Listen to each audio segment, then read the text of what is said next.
नमस्कार. आजच्या या विशेष विश्लेषणात एक अत्यंत आनंदाची आणि अभिमानाची गोष्ट शेअर करताना खूप उत्साह वाटतोय. सहकार वाणी या आपल्या उपक्रमाला नुकतंच एका दिग्गजाचं अनमोल असं मार्गदर्शन लाभलंय. बघा, हा काही फक्त एक टप्पा नाही, तर आपल्या संपूर्ण उपक्रमाला मिळालेली ही एक भक्कम पोचपावतीच आहे. जेव्हा आपण तळागाळातील लोकांपर्यंत माहिती पोहोचवण्याचा प्रामाणिक प्रयत्न करतो, तेव्हा त्याला मिळणारा प्रतिसाद खूप महत्त्वाचा असतो. आणि त्यातही जर हा प्रतिसाद थेट क्षेत्रातील दिग्गजांकडून आला ना, तर तो आनंद खरोखरच गगनात मावेनसा असतो. आजचे हे संपूर्ण विश्लेषण याच एका महत्त्वपूर्ण आणि प्रेरणादायी टप्प्याभोवती फिरणार आहे. तर आता आपण याच्या थोडं मुळाशी जाऊया. कोणत्याही तळागाळातील उपक्रमासाठी, विशेषतः जो सर्वसामान्यांपर्यंत पोहोचण्याचा प्रयत्न करतोय, त्याला खऱ्या आणि तज्ज्ञ मार्गदर्शनाची जोड मिळाली की त्याची ताकद कितीतरी पटींनी वाढते. तज्ज्ञांचं मार्गदर्शन केवळ आपल्या चुपात सुधारत नाही, तर ते संपूर्ण कार्याला अक्षरशः एका नव्या उंचीवर नेऊन ठेवतं. जेव्हा एका साध्या संकल्पनेला अनुभवी नजरेतून पारखलं जातं आणि योग्य दिशा मिळते, तेव्हा उपक्रमाचं ध्येय अगदी लख्ख होतं. सहकारवाणीच्या या स्पष्टीकरणाच्या आणि विश्लेषणाच्या प्रवासात असाच एक अविस्मरणीय क्षण आलाय, ज्याने आपल्या या शैक्षणिक मोहिमेची पातळी खऱ्या अर्थाने उंचावलीय. आता आपण ज्या दिग्गजांबद्दल बोलतोय, ते दुसरे तिसरे कोणी नसून सहकार चळवळीला अत्यंत निष्ठेने दिशा देणारे माननीय सतीश मराठे सर आहेत. बँकिंग आणि सहकार क्षेत्रातील हे एक अद्वितीय आणि अत्यंत सन्माननीय असं व्यक्तिमत्व आहे. त्यांच्या शब्दांना या क्षेत्रात किती वजन आहे हे आपण सर्वच जाणतोच. सरांचा हा अनुभव पहा, खरोखरच थक्क करणारा आहे. माननीय सतीश मराठे सर हे केवळ एक बँकिंग तज्ज्ञ नाहीत, तर ते रिझर्व्ह बँक ऑफ इंडिया आणि नाबार्ड यांसारख्या आपल्या देशाच्या सर्वोच्च वित्तीय संस्थांचे संचालक आहेत. याशिवाय ते सहकार भारतीचे संस्थापकही आहेत. आता याचा विचार करा, जेव्हा इतका प्रदीर्घ अनुभव आणि अधिकार असलेली व्यक्ती आपल्या सादरीकरणाचं आणि या माहितीपूर्ण व्यासपीठाचं मूल्यांकन करते, त्याला दाद देते, तेव्हा ती नक्कीच साधीसुधी गोष्ट नसते. हे आपल्या ह्या प्लॅटफॉर्मसाठी एक अत्यंत मोठं आणि अधिकृत असं समर्थन आहे. यामुळे सहकारवाणीची विश्वासार्हता खऱ्या अर्थाने कैक पटीने वाढली आहे. मग आता साहजिकच असा प्रश्न पडतो की उद्योग आणि बँकिंग क्षेत्रातील या दिग्गजाने सहकारवाणीच्या सादरीकरणांबद्दल नेमकं काय म्हटलंय, तर आता आपण त्यांच्या या प्रेरणादायी प्रतिक्रियेकडे वळूया, जे आपल्या यशाची आणि भविष्याची दिशा ठरवणारं एक अत्यंत मोलाचं मार्गदर्शन आहे. आणि हे अत्यंत उत्तम प्रकारे स्पष्ट करतं की एक संतुलित मार्गदर्शन नेमकं कसं असावं. बघा, एकीकडे सरांनी आपल्या सादरीकरणातील भाषेची सुलभता, माहितीपूर्ण स्वरूप आणि सादरीकरणाच्या उत्तम शैलीचं अगदी भरभरून कौतुक केलंय.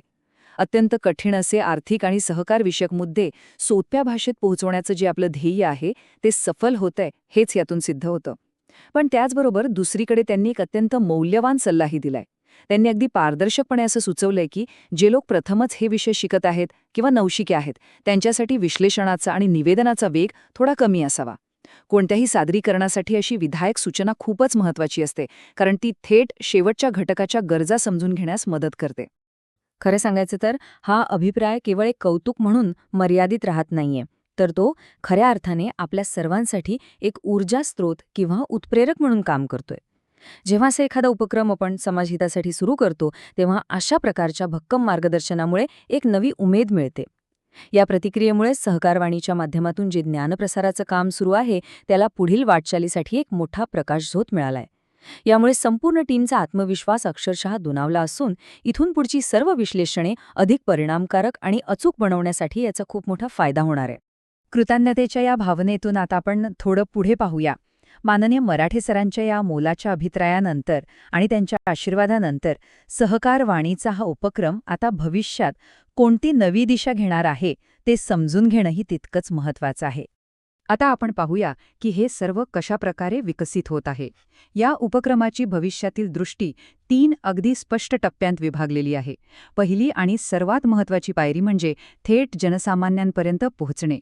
सादरीकरणाचा वेग थोडा कमी करून आणि भाषा अधिक सोपी करून तळागाळातील शेवटच्या घटकापर्यंत माहिती पोहोचवणं हे आता आपलं मुख्य उद्दिष्ट आहे. दुसरी पायरी म्हणजे या व्यापक माध्यमातून संपूर्ण सहकार चळवळीलाच एक नवी ऊर्जा देणं. आणि तिसरी पायरी म्हणजे समाजाभिमुख ज्ञान प्रसाराचं एक अत्यंत सशक्त आणि भक्कम असं व्यासपीठ निर्माण करणे. सरांच्या आशीर्वादाने आणि त्यांनी दिलेल्या या सूत्रांच्या अंमलबजावणीने या उपक्रमाची व्याप्ती आणि प्रभाव आता खऱ्या अर्थाने खूप मोठा होणार आहे. या सगळ्या प्रवासात कृतज्ञता व्यक्त करणं हे आपलं सर्वात मोठं कर्तव्य आहे. माननीय सतीश मराठे सर, ज्यांचा रिझर्व्ह बँक, नाबार्ड आणि सहकार भारतीमधील प्रवास आपल्या सर्वांसाठी प्रेरणादायी आहे, त्यांच्या या निखळ सद्भावना, मोलाचे आशीर्वाद आणि सातत्यपूर्ण मार्गदर्शनाबद्दल सहकारवाणी परिवार मनःपूर्वक धन्यवाद व्यक्त करत आहे. अतिशय नम्रपणे आपण हे सांगू शकतो की सरांनी दाखवलेल्या या विश्वासाला सार्थ ठरवण्यासाठी हे व्यासपीठ समाजासाठी अधिक प्रभावीपणे आणि अधिक उत्तमरित्या कार्यरत राहील. त्यांचे हे शब्द आपल्या पुढील सर्व विश्लेषणांसाठी नेहमीच एक दीपस्तंभ म्हणून काम करतील, यात काहीच शंका नाही. आणि शेवटी या सर्व चर्चेतून एक अत्यंत विचार करायला लावणारा प्रश्न आपल्यासमोर उभा राहतो. तज्ज्ञांच्या या ऊर्जेने प्रेरित होऊन आता सहकार चळवळ एका नव्या आणि महत्त्वाच्या टप्प्यावर पोहोचलीय. पण बघा, हा प्रवास काही एकांगी असू शकत नाही.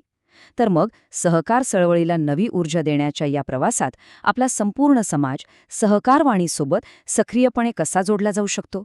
ज्ञानाच्या या अथांग प्रवाहात सहभागी होऊन ही चळवळ अधिक गतिमान करण्यासाठी आणखी कोणती पावलं उचलली जाऊ शकतात? हा एक असा प्रश्न आहे ज्यावर आपण सर्वांनी मिळून विचार करणं आणि या ज्ञानवर्धक चळवळीचा एक सक्रिय भाग होणं अत्यंत आवश्यक आहे. धन्यवाद.